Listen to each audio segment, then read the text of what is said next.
चपात्या आहेत रात्रीच्या उरलेल्या, ह्याला तोडून घ्यायचं. मोहरी टाकली आहे मी,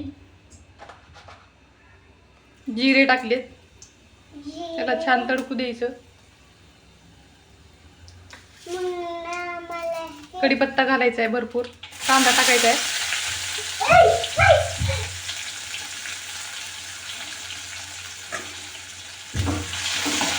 कांदा मस्त परतून घ्यायचा.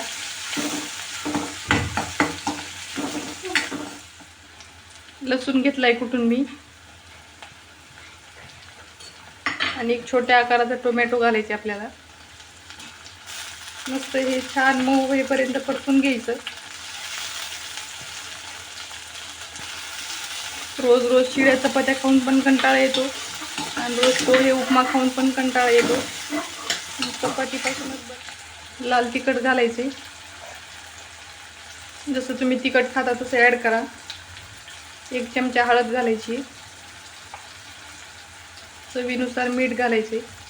मीठ वगैरे तिखट सगळं टाकलेलं आहे, एक्स्ट्रा काही ॲड करायचं नाही.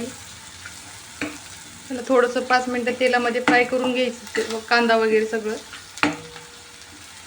नंतर त्यात आता पाणी ॲड करून घ्यायचे.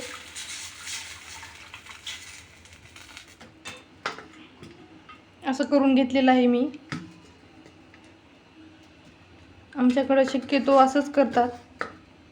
रात्रीची चपाती वगैरे उरली असली तर माझी आई बनवते असं, आणि ह्यानं पोट पण भरतं.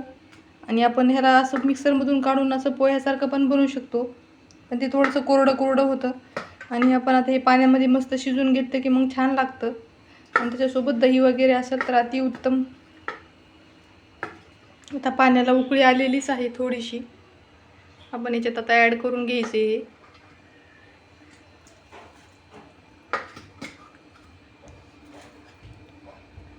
आपण मराठी लोक काहीही बनवून खातो, म्हणजे कशापासून काय बनवतो याचा काही आकार नाही. आणि तुमच्याकडं जर किंवा रात्रीचं कधी वरण वगैरे उरलं असेल तर तुम्ही डायरेक्ट त्याच्यात पण थोडंसं पाणी वगैरे ॲड करून ही चपाती टाकू शकता. वरणामध्ये शिजून घेतल्यावर पण खूप छान लागतं. पण माझ्याकडं काही भाजी वगैरे नाही आहे शिजवायला, म्हणून मी डायरेक्ट अशी फोडणी तयार केलेली आहे. आता ह्याला 5 मिनटं आपण शिजून घ्यायचं आहे. बघा मस्त रेडी आहेत आपले कुटके. तुम्ही पण कसं बनवता मला सांगा. आमच्याकडं असं बनवतात, खायला खूप छान लागतं. ह्याच्यासोबत आपण घेणार आहे थोडंसं दही आणि कांदा.